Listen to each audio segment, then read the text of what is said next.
Refraction of light में सबसे पहले आप इसकी डेफिनेशन नोट करिएगा, लिखिएगा the change in direction of light. बीच बीच में ब्लर कैसे हो रहा है?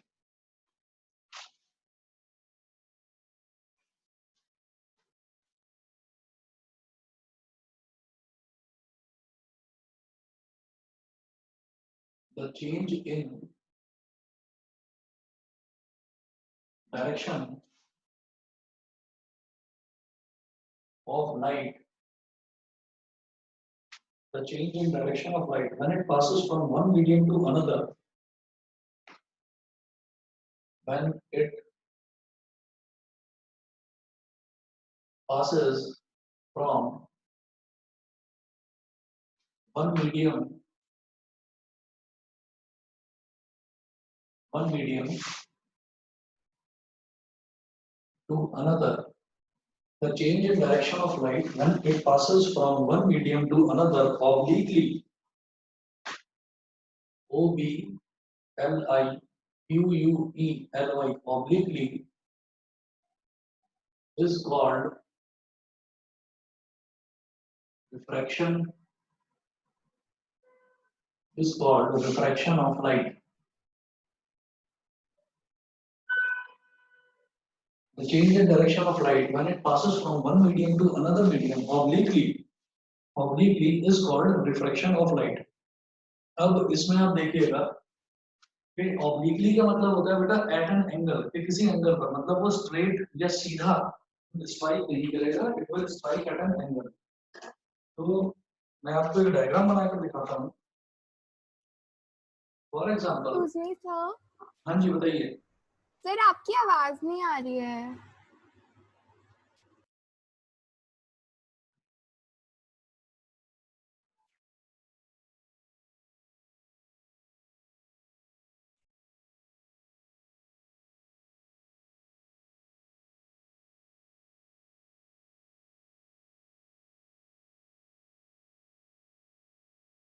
बाकी बच्चों को आ रही है आवाज मेरी? Yes sir. Yes sir. Yes sir. Aastha आ रही है अभी आवाज? आस्था मेरी आवाज आ रही है?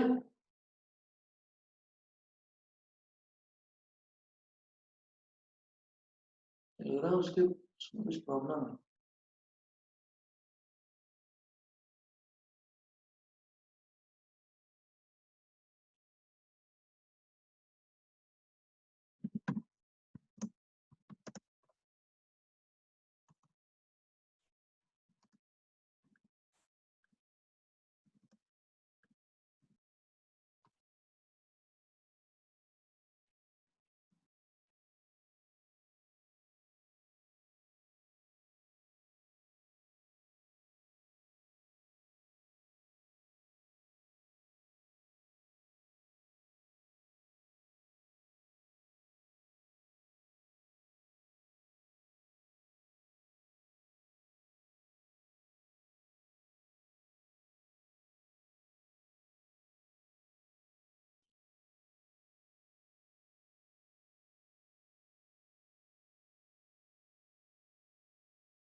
आ रही है सभी को आवाज? सबको? Yes sir. Yes sir. अब आ रही है आस्था आवाज? ठीक है अब? Yes sir. ठीक है.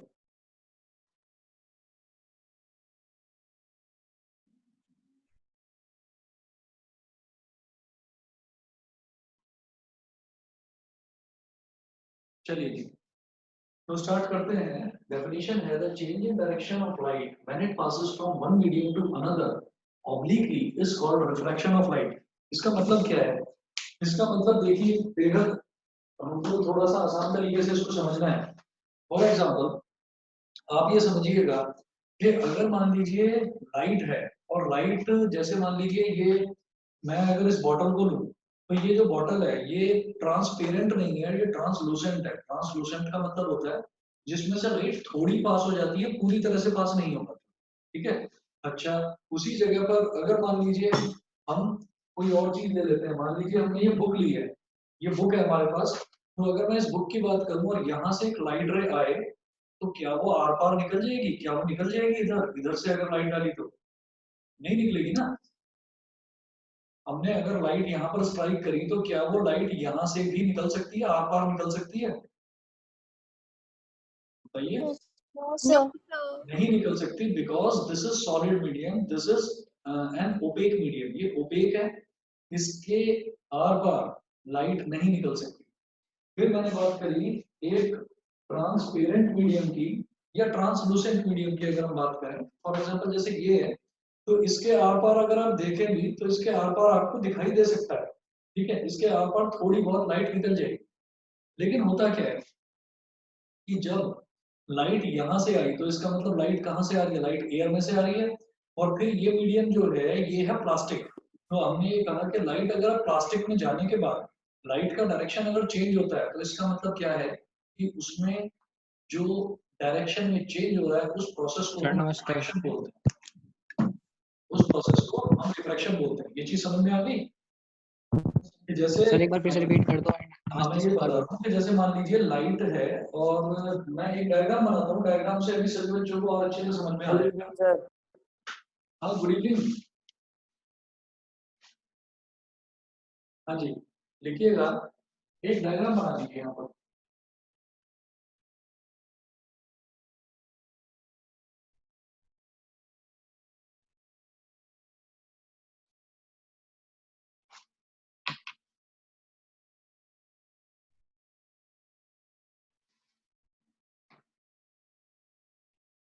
इसको मैंने बोल दिया, ये कहलाता है बेटा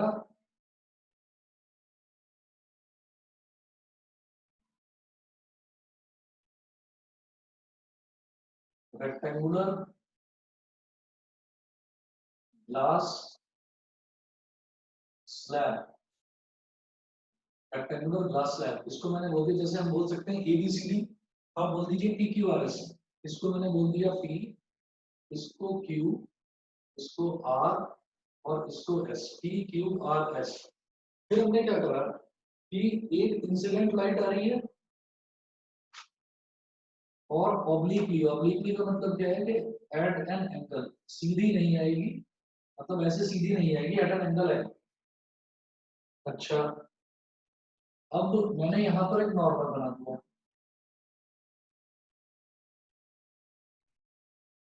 ये नॉर्मल हो गई 90 डिग्री की लाइन। ये हो गया बेटा आई, इसको बोलते हैं हम एंगल ऑफ इंसिडेंस।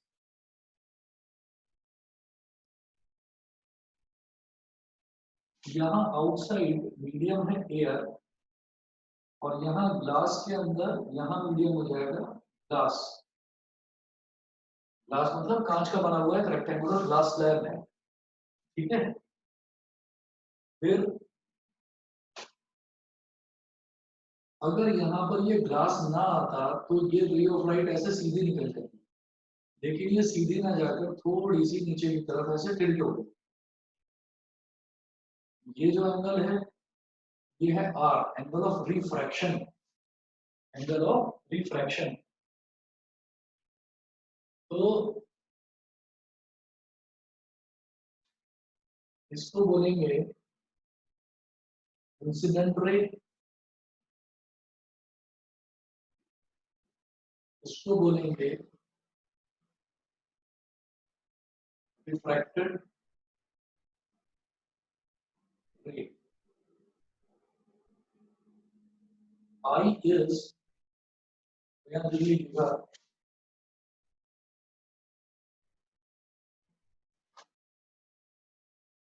इस फिगर में लिखिएगा diagram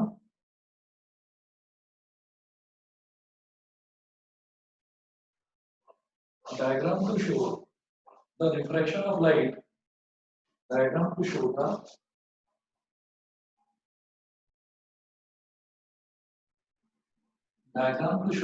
the refraction of light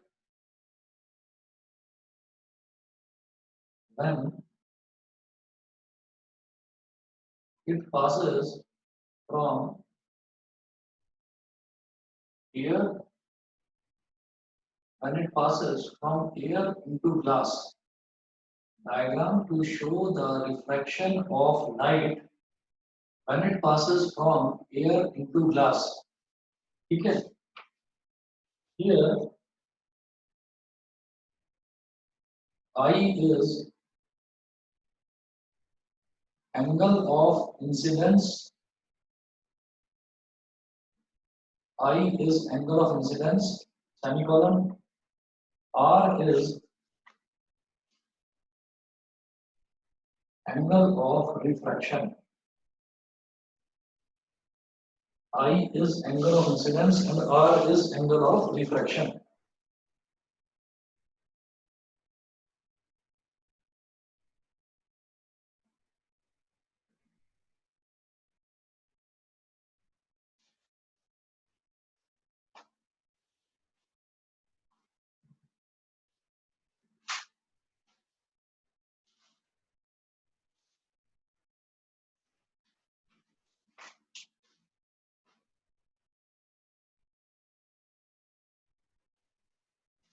यहाँ लिखिएगा angle of incidence.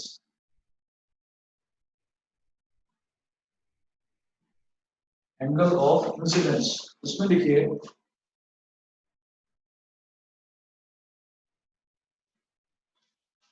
the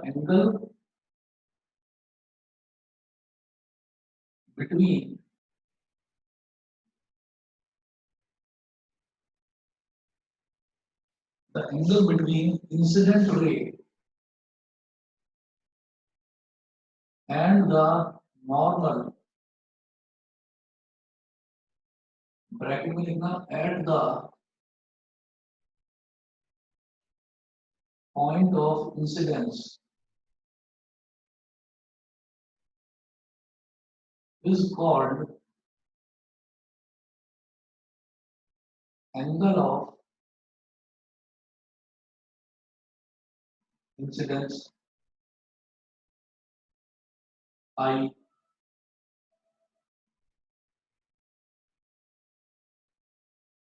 फिर देखो angle of refraction.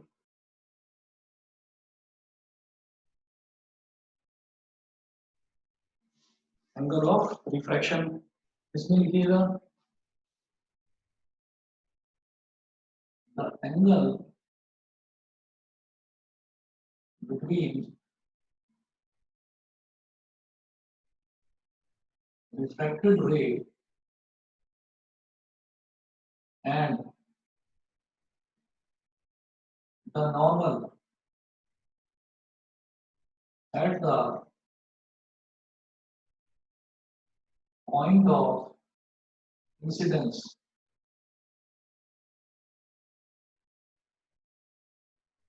is called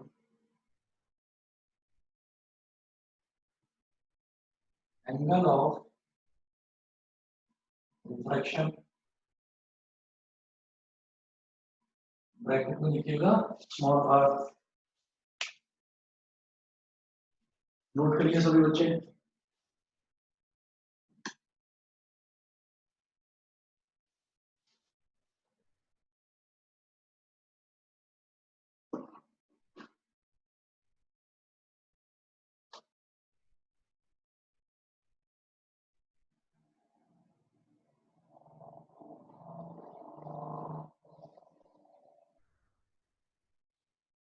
अभी नोट करिए सभी ने. Yes, sir. डायग्राम भी ड्रॉ कर दिया ये वाला. Yes, sir. चलिए जी. तो अब मैं इसमें ये बताना चाह रहा हूँ कि हमने ये कहा कि ये जो पॉइंट है ना, जिस पॉइंट पर ये इंसिडेंट रे आकर स्ट्राइक करती है, इस पॉइंट को हम बोलते हैं पॉइंट ऑफ इंसिडेंस. तो the angle which the incident ray makes with the normal, ये जो स्ट्रेट लाइन है जो कि 90 डिग्री का एंगल बनाती है, इसको हम बोलते हैं normal. The angle which the incident ray makes with the normal at the point of incidence is known as angle of incidence. इसी तरीके से ये कहेंगे the angle which the refracted ray, the angle which the refracted ray makes with the normal at the point of incidence is known as angle of refraction. ठीक. तो जब भी light किसी मीडियम के आर पार हो जाती है, एक मीडियम से दूसरे मीडियम में ट्रेवल करती है, तो लाइट की डायरेक्शन में कुछ ना कुछ चेंज आता है. फॉर एग्जांपल आप ये सोचिए, अगर ये लाइन ऐसे ही आती और यहाँ पर ये ग्लास स्लैब ना होता, तो ये लाइन ना ऐसे स्ट्रेट निकल जाती. आप खुद देख रहे हैं कि ये स्ट्रेट लाइन नहीं है, इट इज टिल्टेड. ये थोड़ा सा नॉर्मल की तरफ टिल्ट हो गई है, थोड़ा सा नॉर्मल की तरफ झुक गई है, समझ गए? ये चीज क्लियर है सभी को? Yes, sir. ठीक है, तो इस चीज को हम बोलते हैं रिफ्रैक्शन। वो एयर से आई इंसिडेंट रे और ग्लास के अंदर एंटर कर गई, तो रे ऑफ लाइट में थोड़ा बहुत डेविएशन हुआ, तो इसी प्रोसेस को हम बोलते हैं रिफ्रैक्शन। डेविएशन मतलब अपना जो उसका मेन पाथ था उससे वो डेविएट हो गई। अच्छा, अब इसमें होता क्या है, कॉज ऑफ रिफ्रैक्शन। रिफ्रैक्शन का कॉज क्या होता है? रिफ्रैक्शन का कॉज ये होता है कि जब भी लाइट एक मीडियम से दूसरे मीडियम में आती है, तो लाइट का जो पार्टिकल्स होते हैं, छोटे छोटे पार्टिकल्स से मिलकर बनी होती है लाइट।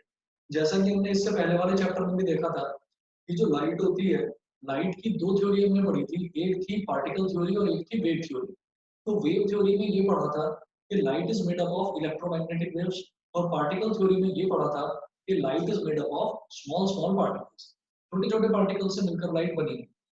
तो अगर मैं मानूं कि पार्टिकल थ्योरी की अगर मैं बात कर रहा हूँ, तो पार्टिकल थ्योरी में क्या होता है, हमने ये कहा कि लाइट जो है वो यहाँ से जैसे आ रही है, तो लाइट का पहला पार्टिकल यहाँ पर एंटर कर गया, पहला पार्टिकल किसी अलग स्पीड पर था, बाहर कुछ और स्पीड थी, अंदर कुछ और स्पीड थी। फॉर एग्जाम्पल, आप खुद सोचिए कि आप स्विमिंग पूल के ऊपर, स्विमिंग पूल के बाहर एक थोड़ी सी ऊंचाई पर एक प्लैंक बना रहता है।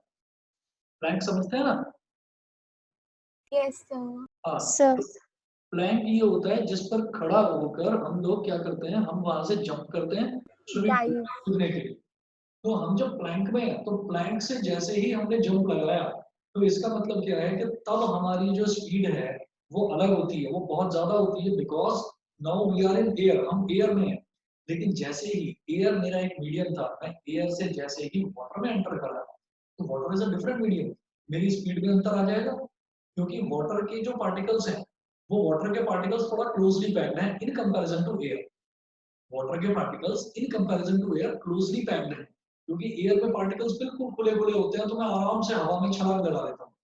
लेकिन पानी के पार्टिकल्स थोड़ा क्लोजली पैक्ड हैं, तो फिर मैं एकदम से मेरी स्पीड जो है वो कम हो जाती है। समझ रहे हैं आप लोग? तो Yes, जैसे sir. ही मेरी स्पीड कम होती है, तो अब मैं कहीं ना कहीं डेविएट जरूर करूंगा। अगर मैं स्ट्रेट आ रहा था तो मैं स्ट्रेट ही नहीं जाऊंगा, मैं हो सकता है थोड़ा सा आगे या थोड़ा सा पीछे डेविएट कर दूं। वही चीज यहाँ पर है, जब लाइट एयर से आ रही थी तो एयर बिल्कुल खुला हुआ मीडियम था, उसके पार्टिकल्स बिल्कुल खुले खुले अलग अलग थे। और जब वो यहाँ पर आ गया ग्लास में, तो ग्लास एक सॉलिड है, तो सॉलिड के पार्टिकल्स क्लोजली पैक्ड हैं, एक दूसरे के काफी नजदीक है। तो इसको, जिसके पार्टिकल्स थोड़ा खुले हुए होते हैं, मतलब दूर दूर होते हैं पार्टिकल, जैसे कि एयर, उसको हम बोलते हैं rarer medium. Rarer medium, RARER, rarer medium. और जिसके पार्टिकल्स थोड़ा डेंसली पैक्ड होते हैं, आसपास होते हैं, उसको हम बोलते हैं डेंसर मीडियम। ठीक, समझ गए? रेयरर मीडियम और डेंसर मीडियम। अब आप देखिएगा, यहाँ पर हम ये कहेंगे कि optically rarer medium and optically denser medium, आप नोट करें, यहाँ पर लिखिएगा ऑप्टिकली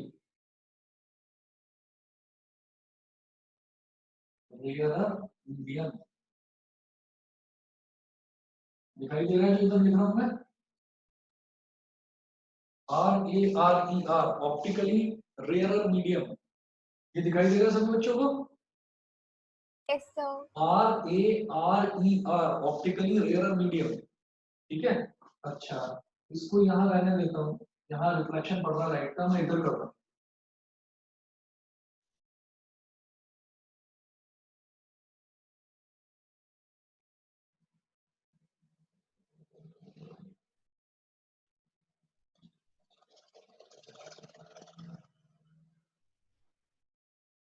ऑप्टिकली रेयरर मीडियम, इसमें लिखिएगा medium in which the speed of light, medium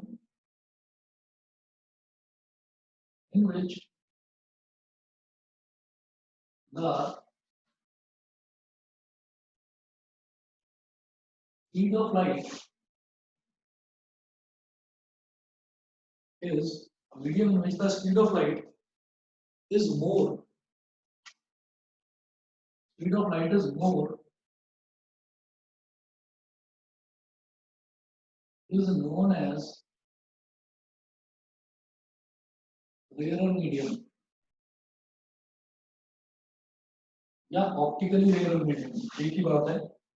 दूसरा लिखें ऑप्टिकली डेंसर मीडियम। डेंस मतलब घना। घना क्या होगा? जिसमें पार्टिकल्स जो है जिससे वो बना है, जैसे ग्लास है तो ग्लास किससे बना है? ग्लास के छोटे छोटे पार्टिकल्स से। वो पार्टिकल्स सारे के सारे बहुत ज्यादा क्लोजली पैक्ड है, मतलब एक दूसरे के काफी नजदीक है, क्योंकि ग्लास क्या है? ग्लास एक सॉलिड है। इस वजह से हम इसको बोलेंगे optically denser medium.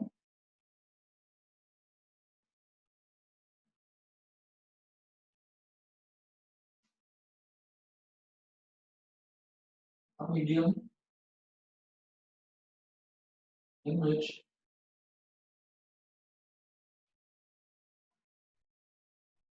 the speed of light is less is known as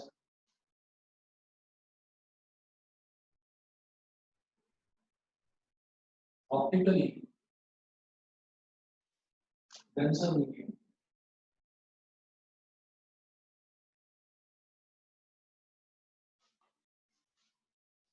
तो आप देख लीजिए कि अगर मैं एयर की और ग्लास की बात कर रहा हूँ तो एयर में पार्टिकल्स खुले खुले हैं, तो जो लाइट है, जो लाइट रे है, वो आराम से बड़े सीधे सीधे रास्ते अपना ट्रैवल कर जाएगी। लेकिन अगर मैं ग्लास स्लैब की बात करूँ तो ग्लास स्लैब क्या है? वो ग्लास से बना हुआ है, यानी कि वो एक सॉलिड है। तो सॉलिड में लाइट जो है वो थोड़ा सा स्लो ट्रैवल करेगी। तो मैं ये कहूंगा कि यहाँ पर स्पीड ऑफ एयर ज्यादा है, तो ये कहलाएगा रेयर मीडियम। यहाँ पर स्पीड ऑफ लाइट कम है, तो ये कहलाएगा डेंसर मीडियम। समझ गए? रियल और डेंसर समझ में आ गया बेटा सभी को? Yes, sir. Yes, sir. चलिए जी, इसके बाद आगे बढ़ते हैं।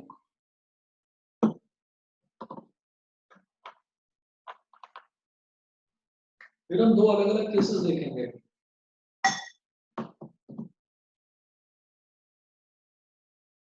और यहाँ पर लिखें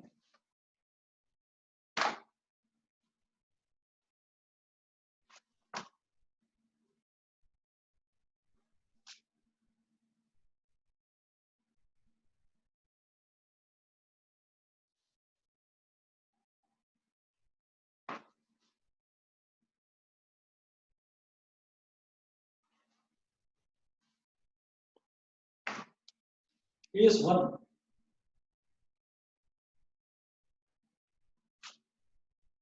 केस वन इसमें लिखिएगा refraction of light. Refraction of light when it goes from a rarer medium to a denser medium। when it goes from a rarer medium when it goes from a rarer medium to a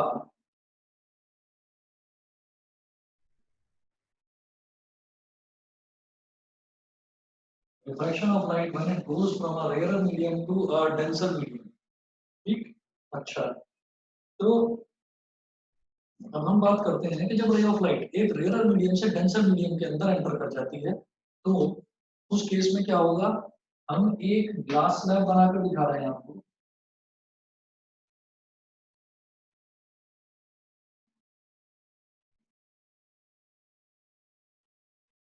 ये मैं बिल्कुल same एक diagram बनाऊंगा जो मैंने यहाँ पर बनाया है, बिल्कुल सेम डायग्राम होगा।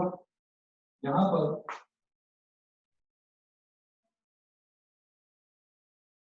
ये हमने बना लिया नॉर्मल।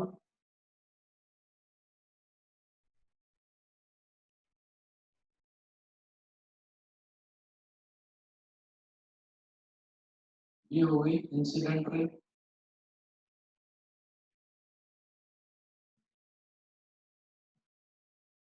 ठीक है, ये हो गया एंगल ऑफ इंसिडेंस।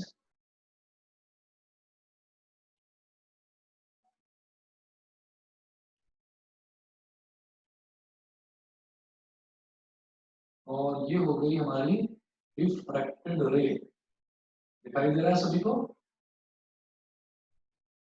रिफ्रैक्टेड रे, ये जो बाहर था, बाहर की हवा मतलब एयर था, बाहर जो मीडियम था वो था एयर, और अंदर जो मीडियम है ये है ग्लास। तो ऑब्वियस सी बात है कि एयर एक रेयर मीडियम है, क्योंकि यहाँ पर खुले खुले पार्टिकल्स हैं सारे, और ग्लास जो है वो एक डेंसर मीडियम है, यहाँ पर सारे के सारे पार्टिकल जो है वो क्लोजली पैक्ड हैं, एक दूसरे के काफी नजदीक है। ठीक है, तो देखिएगा,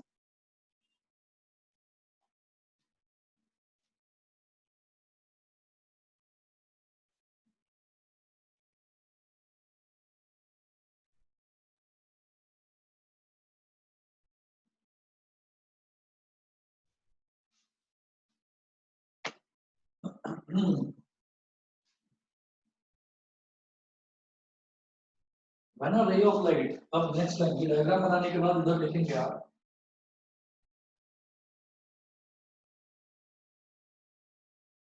when a ray of light travels from a rarer medium to a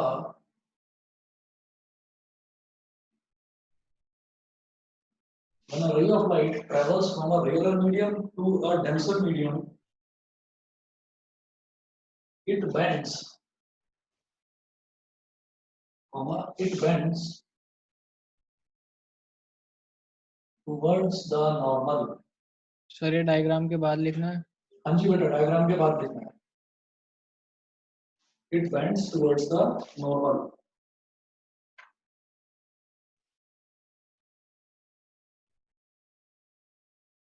उसके बाद लिखिएगा case 2,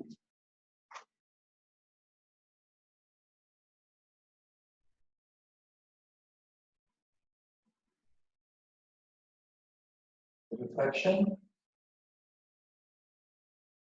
of light, refraction of light when it goes from a denser medium,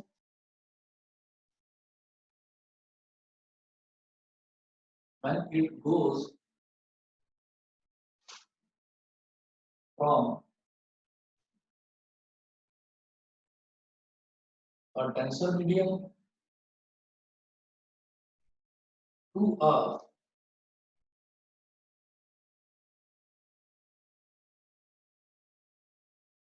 reflection of light when it goes from a denser medium to a rarer medium. इसमें फिर एक diagram बनाएंगे, यही बनाना है मेरे को, रेक्टेंगुलर ग्लास स्लैब का diagram.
ये हो गया ग्लास,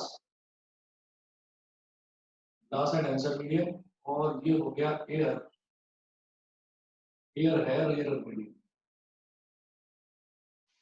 ग्लास और एयर। तो लिखिएगा when a ray of light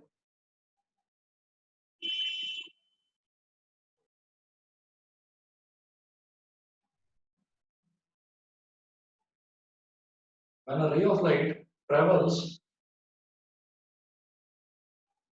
from a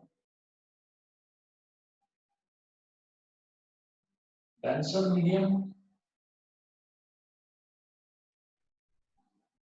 to a rarer medium, denser medium to a rarer medium, it bends away from the normal. It bends away from the normal.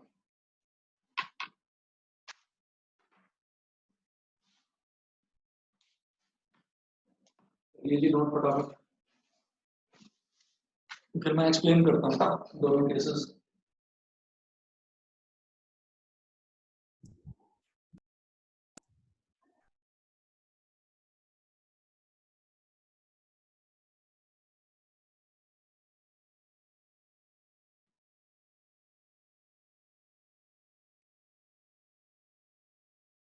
Sir 1 minute रुकना बस। रुका हुआ हूँ मैं, पहले आप draw कर लो, note कर लो।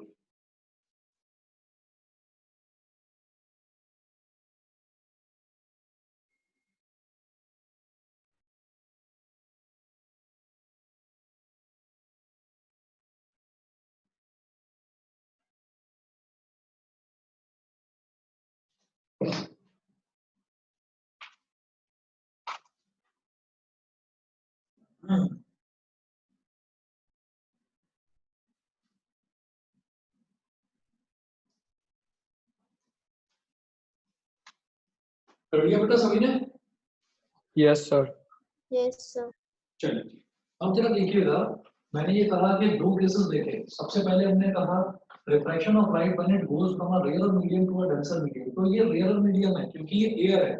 यहाँ पर रे ऑफ लाइट मतलब जो पार्टिकल्स हैं वो पार्टिकल्स सारे खुले खुले होंगे। तो जब इंसिडेंट रे यहाँ से आएगी खुले हुए मीडियम रेयर मीडियम से आएगी तो ये स्ट्रेट नहीं जाएगी, ये थोड़ा सा नॉर्मल की तरफ बेंड हो जाएगी। It bends towards the normal. ठीक है, आप खुद समझ सकते हैं। कुछ ऐसा आप समझिए कि यहाँ एयर था मतलब सब कुछ खुला खुला था तो बड़ी तेजी से जा रही थी। अब जैसे ही यहाँ पर ग्लास में एंटर कर रे ऑफ लाइट ने तो इसकी स्पीड जो है वो कम हो गई। कम हो गई तो ये थोड़ा सा नॉर्मल की तरफ झुक जाएगी। समझ गए? उसके बाद हमने कहा कि अब अगर रे ऑफ लाइट ऑलरेडी पहले से ही एक डेंसर मीडियम में थी और डेंसर मीडियम से वो रेयर मीडियम में जाती है तो क्या होगा? देखिए मैंने कहा कि ये ग्लास स्लैब है और इंसिडेंट रे यहाँ ग्लास स्लैब के अंदर थी पहले से ही। तो इंसिडेंट रे जो है वो ऐसे आई, ये एंगल ऑफ इंसिडेंस हो गया। और जैसे ही ये ग्लास से एयर में गई यानी कि डेंसर से एयर में गई तो जाना तो उसको सीधा चाहिए था, लेकिन ये नॉर्मल से दूर की तरफ भागी। क्यों? अचानक से जैसे ही ये ग्लास से एयर में आई अचानक से इसकी स्पीड बढ़ गई। स्पीड बढ़ते ही फिर ये अपना खुलकर दौड़ेगी। क्यों? क्योंकि इसको अब एक रेयर मीडियम मिल गया। तो याद रखिए जब भी रेयरर से डेंसर में आती है लाइट तो light bends towards the normal, और जब भी डेंसर से रेयरर में जाती है तो light bends away from the normal, light normal से दूर की तरफ भागती है। समझ गए दोनों केसेस? दोनों केसेस क्लियर है बेटा सभी को? Yes. Yes, Partha sir. Mehta, हर्षित, दोनों को क्लियर है? Yes sir. ठीक है जी। अब देखते हैं दो केसेस और हैं इसमें, केस 3 और केस 4। ठीक है, अच्छा तो मैं इधर करता हूँ केस 3।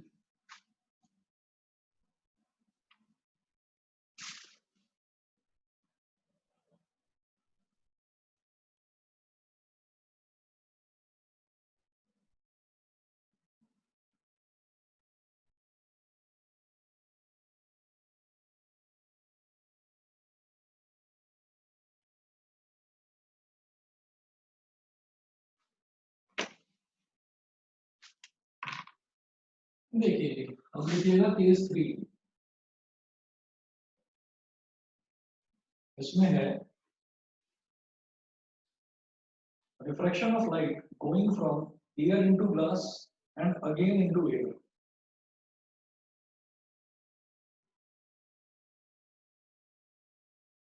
Refraction of light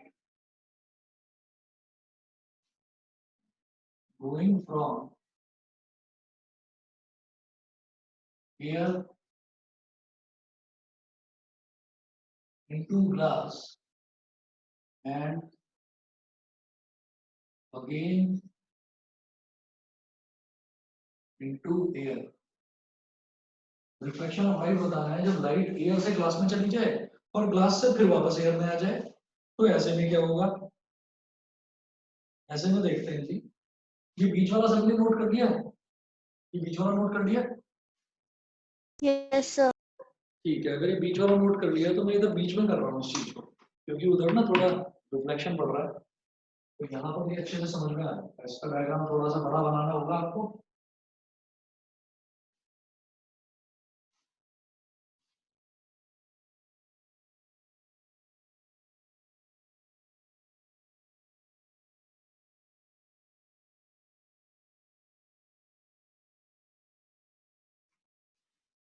देखिए, अब वही जो मैं रेक्टेंगुलर ग्लास स्लैब बना रहा हूँ, मुझे रेक्टेंगुलर ग्लास स्लैब ही बनाना है। थोड़ा सा बड़ा बना देना, इस बार पहले देख लीजिए फिर कर देना।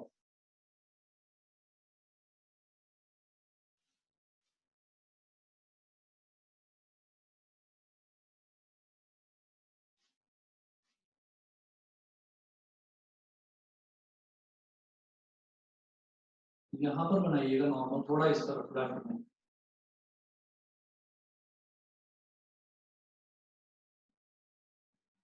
यहाँ एक इंसिडेंट रे आई इधर, तो यहाँ टकरा के नॉर्मल की तरफ बैंड कर दी। ये हो गया एंकर ऑफ इंसिडेंस, और ये हो गया एंगल ऑफ रिफ्रैक्शन। आर दिखाई दे रहा है, थोड़ा छोटा लिखा है, मैं इसको बाहर निकाल के लिख देता हूँ। ये हो गया R, angle of incidence, angle of refraction. फिर ये लाइट ऐसे सीधी गई, ये ऐसे बैंड हो गई और यहाँ चली गई। अब क्या होगा, ये लाइट वापस ग्लास से एयर में जाएगी, तो यहाँ पर एक आप नॉर्मल बनाइए। जब ये वापस जाएगी तो ये क्या होगी, it bends away from the normal.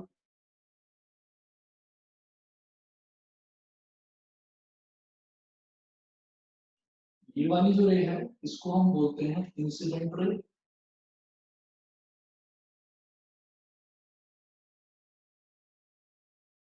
ये जो रे है इसको हम बोलते हैं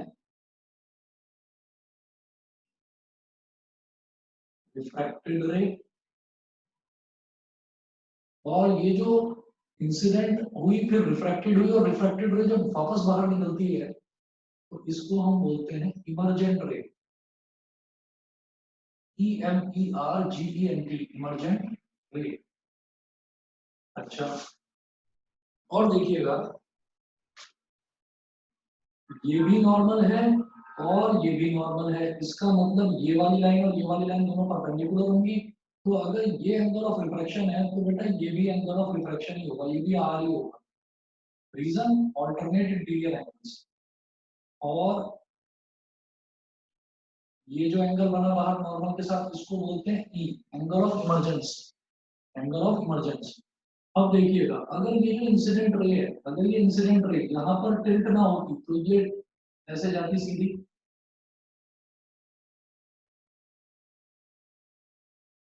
ठीक है, तो मैं क्या देख रहा हूँ कि अगर ये इंसिडेंट रे टिल्ट ना होती, यहाँ पर बेंड ना करती, नॉर्मल की तरफ बेंड ना करती, तो ये ऐसे सीधी चली जाती। And what I am observing कि ये वाली रे और ये इमर्जेंट रे, ये दोनों रेज जो हैं they are parallel to each other, ये दोनों एक दूसरे के पैरेलल हैं।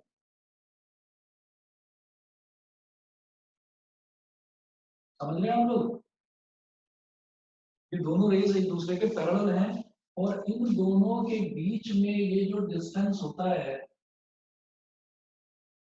ये डिस्टेंस होता है, इस डिस्टेंस को हम बोलते हैं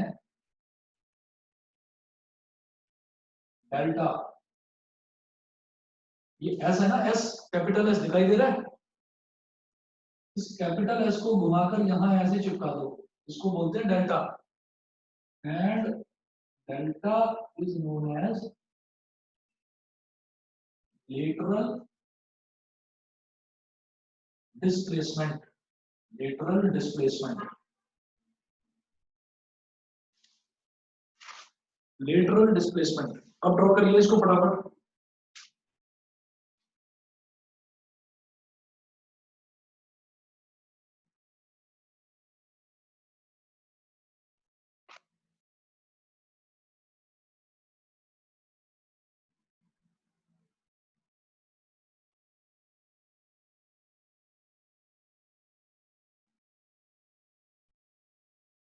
आई होता है एंगल ऑफ इंसिडेंस,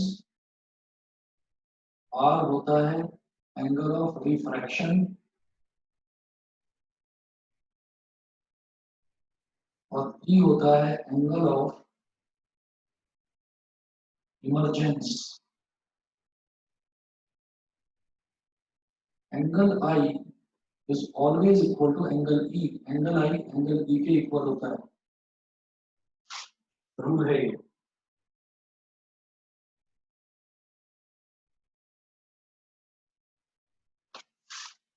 और ये जो डॉटेड रे बनाई है इसको लिखना डायरेक्शन ऑफ ओरिजिनल रे, डायरेक्शन ऑफ ओरिजिनल रे।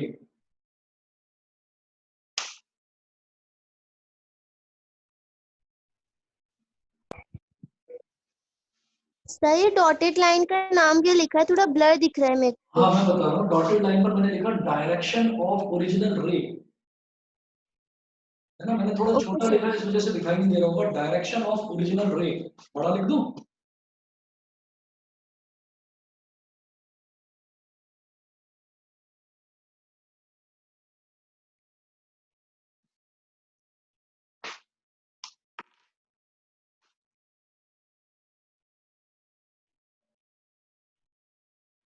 डायरेक्शन ऑफ ओरिजिनल रे। अब दिख रहा है ना, ठीक है। या थैंक यू सर। हाँ जी।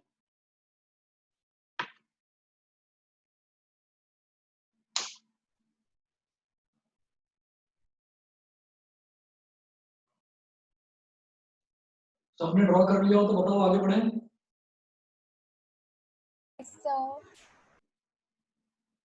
ठीक है, याद रखना कि ये जो एंगल ऑफ इंसिडेंस है ये एंगल ऑफ रिफ्रैक्शन के बराबर नहीं होता। कभी आप याद करिए, याद करें वो आप रिफ्लेक्शन वाला रूल, नहीं वो नहीं है। तो ये एंगल ऑफ इंसिडेंस और एंगल ऑफ रिफ्रैक्शन ये दोनों अलग होते हैं। ये एंगल ऑफ रिफ्रैक्शन है, ये भी एंगल ऑफ रिफ्रैक्शन होगा, मतलब ये दोनों इक्वल होंगे। रीजन क्या है कि ये नॉर्मल है और ये भी नॉर्मल है। नॉर्मल का मतलब क्या है, वो लाइंस, ये लाइन इसके साथ भी 90 डिग्री का एंगल बना रही है और इस वाली सरफेस के साथ भी 90 डिग्री का एंगल बना रही है। तो इसका मतलब ये वाली लाइन और ये वाली लाइन पैरेलल हो गई, और ये जो बीच की रे है ये ट्रांसवर्सल की तरह बिहेव करेगी। तो ये एंगल और ये एंगल ये हो जाएंगे ऑल्टरनेट इंटीरियर एंगल्स। तो अगर ये एंगल आर है तो बेटा ये भी आर होगा। फिर जिस एंगल पर ये रे ऑफ लाइट बाहर निकली and it moves away from the normal, क्योंकि डेंसर से रेयर में आ गई, तो इसको बोलेंगे हम एंगल ऑफ इमरजेंस, और इस रे को बोलेंगे इमरजेंट रे, इमरजेंट रे। और angle of incidence is always equal to angle of emergence. ठीक, चलो जी। एक्सक्यूज मी इसके सर। बाद हाँ जी बेटा बताइए। सर आई ई की इक्वल क्यू होता है? आई ई के इक्वल इस वजह से होता है कि जो ये एंगल ऑफ इंसिडेंस है, सॉरी इंसिडेंट रे है, ये नॉर्मल के साथ एक एंगल बना रही है आई, और ये इमरजेंट रे है ये भी नॉर्मल के साथ एक एंगल बना रही है। तो मैं ये देख रहा हूँ कि अगर मैं देखूं कि इंसिडेंट रे जो है और ये जो इमरजेंट रे है ये दोनों एक दूसरे के पैरेलल है, तो अगर मैं इसको पीछे एक्सटेंड करूंगा तो ये दोनों कोरस्पॉन्डिंग एंगल बन जाएंगे। ठीक है, तो आप ये देखिएगा क्योंकि ये दोनों रेज, इंसिडेंट रे भी और इमरजेंट रे, ये दोनों एक दूसरे के पैरेलल हैं, तो दोनों नॉर्मल के साथ जो एंगल बनाएंगे वो सेम ही बनेंगे। ठीक है, ओके सर, थैंक यू। हाँ ये एक तरह से हमने ऐसे देखा कि अगर मान लीजिए कोई भी दो या तीन या चार रेज वो एक दूसरे के पैरेलल है, मान लीजिए चार रेज एक दूसरे के पैरेलल हैं, तो वो ट्रांसवर्सल के साथ सेम ही एंगल बनाती चली जाएंगे, और उन एंगल को हम ऑल्टरनेट वो सॉरी कोरस्पॉन्डिंग एंगल्स बोलते हैं। ठीक है, क्लियर है। Yes sir.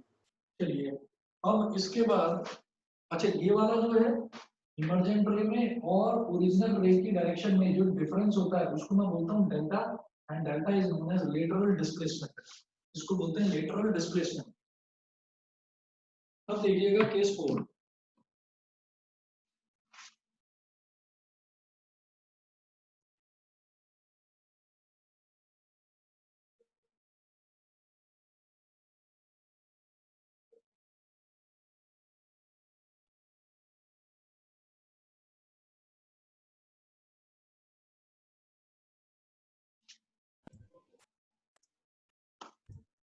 refraction of light falling perpendicular or normally on a glass slab.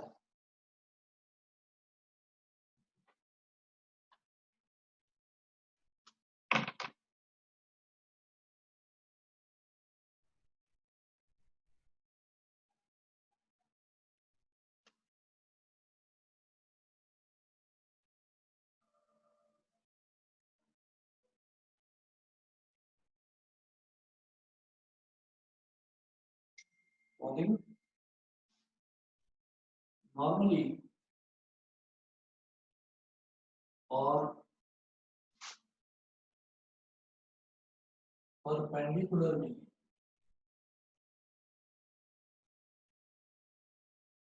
on a glass slab. बेटा ये है case 4. Case 4. Refraction of light falling normally or perpendicularly on a glass slab. इसमें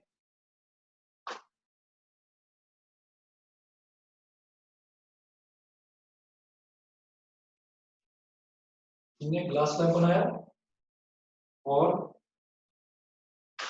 यहां पर बोला यहां पर है मीडियम एयर, यहां पर है मीडियम ग्लास और यहां पर अगेन मीडियम एयर. अगर कोई इंसिडेंट रे नॉर्मली इस पर ड्रॉप करती है तो वो नॉर्मली ही आर पार निकल जाएगी, उसका कहीं किसी तरह का कोई डेविएशन नहीं होगा, वो बिल्कुल स्ट्रेट निकलेगी. अगर 90 डिग्री के एंगल पर ये यहाँ पर फॉल करती है तो बिल्कुल स्ट्रेट निकलेगी. तो आप लिखिएगा when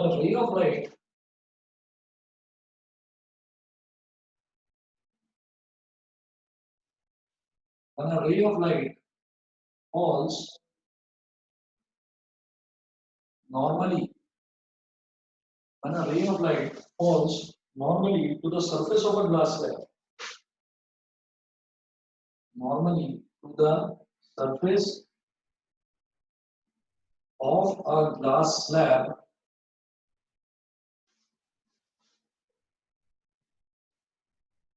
then there is no bending, then there is no bending of light and it goes straight. And it goes straight.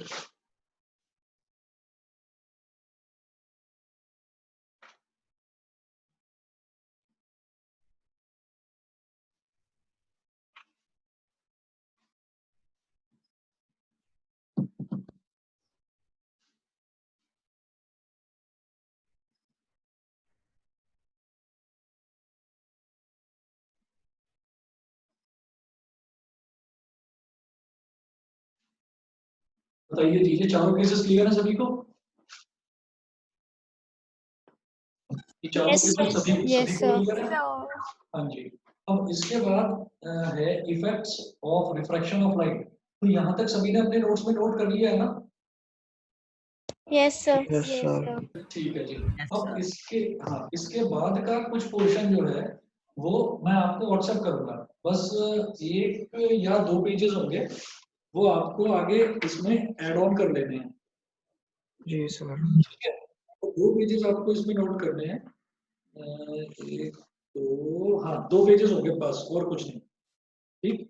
अच्छा, और मैं थोड़ा सा इसमें आपको एक चीज बता देता हूँ कि उसमें हमने क्या बात करी है. जो मैं आगे आपको कुछ थ्योरेटिकल पोर्शन है, इस वजह से उसको लिखवाने में मैं यहाँ लिखूँ और आप कॉपी करें, उसमें आपका टाइम वेस्ट होगा, बैच का भी टाइम वेस्ट होगा. तो उस चीज को पहले आप अपने नोट्स में नोट कर लीजिएगा. सिर्फ 2 पेज भेज रहा हूँ, ज्यादा नहीं भेज रहा. ठीक है.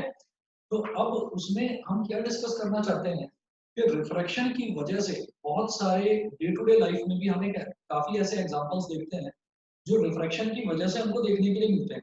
फॉर एग्जांपल आप ये सोचिएगा कि अगर हमारे पास कोई एक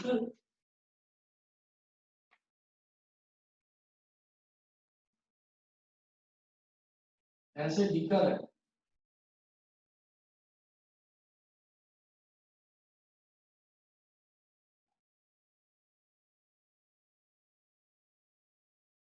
और मेरे पास एक पेंसिल है,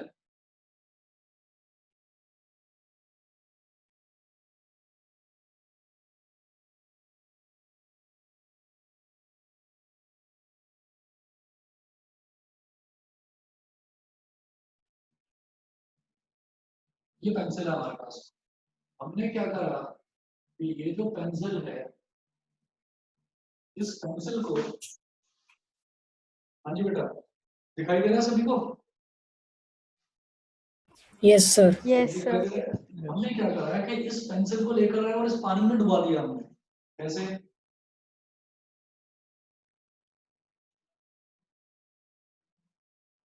ये है, तो आप याद रखिएगा ये पेंसिल मेरे को सीधी दिखाई नहीं देगी, ये हल्का सा यस सर।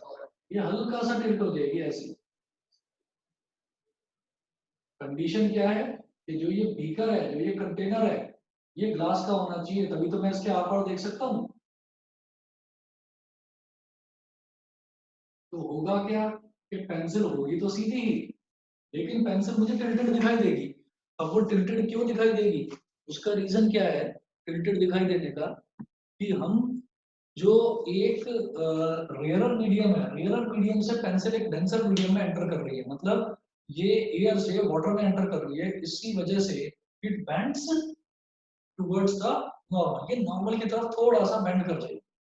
तो ऐसे ही दो तीन एग्जांपल्स हैं।